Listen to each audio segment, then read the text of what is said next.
അസ്സലാമലൈക്കും ഗൈസ്. അപ്പോൾ നമുക്ക് ഡേ 5 വിശേഷങ്ങൾ കണ്ടാലോ. അപ്പോൾ രാവിലെ തന്നെ ഞങ്ങൾ ആഗ്രയ്ക്ക് ഡൽഹിക്ക് തിരിച്ചു.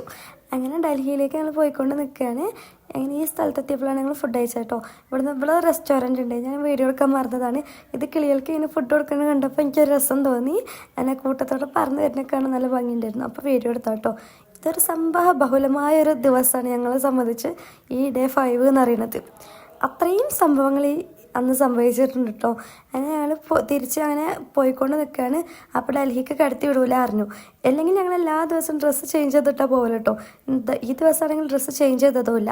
അങ്ങനെ ഞങ്ങൾ ഒരു ഹൈവേ നിന്ന് തിരിച്ച് വിട്ടിട്ട് ഒരു സ്ഥലത്തുനിന്ന് ബസ് നിർത്തി. അങ്ങനെ ഞങ്ങൾ അവിടുന്ന് ബസ്സിൽ നിന്ന് കേട്ടോ ചേഞ്ച് ചെയ്തതൊക്കെ. പിന്നെ ഞങ്ങൾ പോയത് അക്ഷരാർത്ഥം ടെമ്പിളാണ്. അതാണ് ആദ്യം ചെറിയൊരു ഭാഗം കാണിച്ചില്ലേ, അവിടെ ഫോൺ അലോഡല്ല. പിന്നെ പോയത് ഈ രാജഘട്ട് കേട്ടോ. ഇതാണ് ഗാന്ധിജിൻ്റെ ശവകുടീരം എന്നത് പറയുന്നത്. എന്നാൽ അതൊക്കെ കണ്ടു. ഇവിടെ നിന്നാണ് ഞങ്ങൾ അത്യാവശ്യം ഫോട്ടോസും വീഡിയോസും എടുത്തത് തന്നെ. വേറെ ഒന്നും ഞങ്ങൾക്ക് അങ്ങനെ എടുക്കാൻ പറ്റിയിട്ടില്ല. ആകെ കൂടി ഒരു തിരക്ക് പിടിച്ചൊരു ദിവസം തന്നെയായിരുന്നു ഈ ഡേ 5 പറയുന്നത്.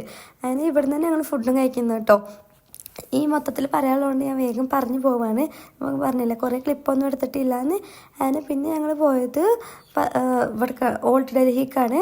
അവിടെ ജുമാ മസ്ജിദൊക്കെയാണ് പോയത്.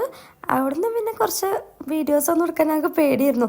അവിടെ പറഞ്ഞാൽ ചാന്ദിനി ചൗക്കിൻ്റെ അവിടെ അല്ലേ കുറേ കള്ളന്മാരൊക്കെ ഉണ്ടെന്ന് ഇങ്ങനെ പറഞ്ഞതുകൊണ്ട് തന്നെ വീഡിയോസൊക്കെ എടുക്കാൻ ഞങ്ങൾക്ക് തന്നെ പേടിയായിരുന്നു കേട്ടോ. ഫോണൊക്കെ ഞങ്ങൾ ഇതിൻ്റെ ഉള്ളിൽ ബാഗിൻ്റെ ഉള്ളിലേക്ക് ആക്കിയതായിരുന്നു. സ്വെറ്ററൊക്കെ ഇട്ടിട്ട് തന്നെ ഞങ്ങൾ പോയത് തോന്നുന്നുണ്ട്. അല്ല, അങ്ങോട്ട് സ്വെറ്റർ ഇട്ടിട്ടില്ല. അങ്ങനെ ഞങ്ങൾ ഇവിടുന്ന് പറ്റുന്ന പോലെ കുറച്ച് വീഡിയോസൊക്കെ എടുത്തിട്ടുണ്ട്. പേടിച്ചിട്ട് എടുക്കാൻ പേടിയായിരുന്നു. ഫോണൊക്കെ ആരെയും തട്ടിപ്പറിച്ച് കൊണ്ടുപോകും, അങ്ങനെയൊക്കെ ഓരോ പേടികൾ. പിന്നെ ഞങ്ങൾ ഇവിടുന്ന് നേരെ പോയത് കരോൾ ബാഗ് മാർക്കറ്റിലേക്കാണ്. ഇവിടുന്ന് ചാന്ദിനി ചൗക്കിൽ അന്ന് ഭയങ്കര സൺഡേ ആയതുകൊണ്ട് ഭയങ്കര തിരക്കായിരുന്നു. അതുകൊണ്ട് സാർമാർക്കും ടീച്ചേഴ്സിനൊക്കെ പേടിയായി, ഞങ്ങളിവിടെ വിട്ടാലും എങ്ങനും കാണാതെ പോയാലോ എന്ന്. അന്ന് ഞങ്ങൾ സത്യം പറയും കേട്ടോ, ഞങ്ങൾ ഈ ഡ്രസ് കോഡ് ഇട്ടതുകൊണ്ടാണ് ഞങ്ങൾക്ക് തന്നെ ഞങ്ങളെല്ലാവരും തിരിച്ചറിയാൻ കഴിഞ്ഞത്. ഈ മഞ്ഞ കണ്ടിട്ട് അതിൻ്റെ ബാക്കിൽ ഇങ്ങനെ പോവായിരുന്നു എല്ലാവരും, അല്ലെങ്കിൽ ആകെ കൂടി വഴി തെറ്റിയിരുന്നു. അങ്ങനെ കരോൾ ബാഗ് എത്തിയപ്പോൾ തന്നെ രാത്രിയായിന്. അതാണെങ്കിൽ ഒന്നും പറയാനില്ല.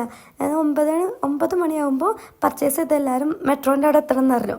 അങ്ങനെ 9:30 ആയി എല്ലാവരും എത്തിയപ്പോൾ തന്നെ. അങ്ങനെ പർച്ചേസൊക്കെ കഴിഞ്ഞ് ഞങ്ങൾ പോകാൻ നിൽക്കുമ്പോൾ പിന്നെയും എല്ലാവരും സ്പ്ലിറ്റായി. എല്ലാവരും പിന്നെയും പർച്ചേസ് ചെയ്യാനൊക്കെ നിന്നു. അതോടുകൂടി പിന്നെ ഒന്നും പറയണ്ടല്ലോ, എല്ലാവരും അങ്ങനെ ഇങ്ങനെയൊക്കെ ആയി.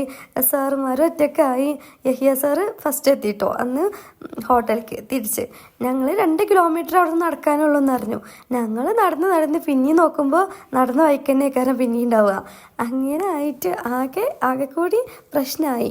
പിന്നെ കുറച്ച് കുട്ടികൾ സ്പ്ലിറ്റായിട്ട് അങ്ങനെ നിന്ന് കഴിഞ്ഞത്. പിന്നെ എല്ലാവരും കൂടി ഒരു വഴിയിൽ ഒത്തുകൂടി. പിന്നെ ഗൂഗിൾ മാപ്പിൻ്റെ സഹായത്തോടെയൊക്കെയാണ് ഞങ്ങൾ ഹോട്ടലിൽ എത്തിയത് കേട്ടോ. അങ്ങനെ ഒരു 11:30 അവിടെ എത്തിയപ്പോൾ അപ്പം അത്രേ ഉള്ളൂ.